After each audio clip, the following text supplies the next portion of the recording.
এটা আমার একটা পাঁপুর গাছ। এই গাছটাকে আমি বনসাই করার চেষ্টা করছি। আমি আমার মতো করেই চেষ্টা করছি, জানি না পারবো কিনা। এটা মোটামুটি 2 থেকে আড়াই বছরের, হ্যাঁ 2.5 বছর মতো পুরনো হয়। গাছের গুড়িটা দেখুন, খুব সুন্দর একটা গুড়ি এসছে। এবার গাছটাকে নির্দিষ্ট শেপে রাখবো। তার আগে গাছের কিছু ডাল আমি ছাঁটাই করবো।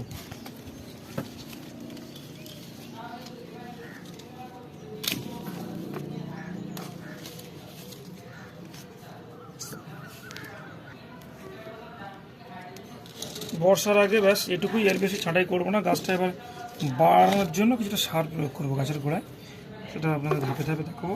আপাতত এটাই। নেক্সট আর একটা গাছ আপনাদের দেখাচ্ছি। গাছ আমার এটাও একটা গাছ, এটাও প্রায় সমসাময়িক গোড়। গাছটা যথেষ্ট বেড়েছে। এবার গাছগুলোর কিছু ডাল ছাঁটাই করবো, তো দেখতে থাকুন। গুড়িটা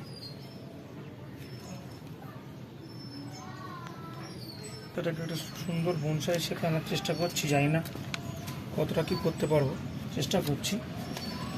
অ্যাকচুয়ালি বনসাইগুলো করতে সময় লাগবে, 2-4 বছর তো অবশ্যই সময় লাগবে এটা নির্দিষ্ট শেপে আনার জন্য। আমি অবাঞ্ছিত ডালগুলোকে যতটা সম্ভব ছেঁটে দিচ্ছি।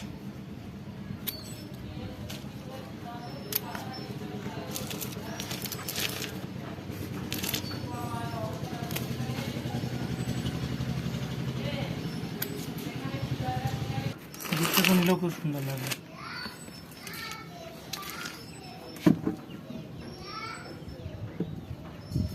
গাছটার প্রপার শেপ আসবে।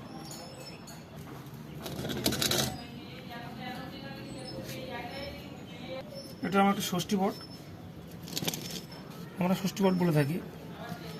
তুলসী গাছ হয়ে আছে, এর সুন্দর ঝুরি নামছে। এই গাছটা খুব বেশি পুরনো নয়, 1.5 বছর টছর হবে গাছটার বয়স।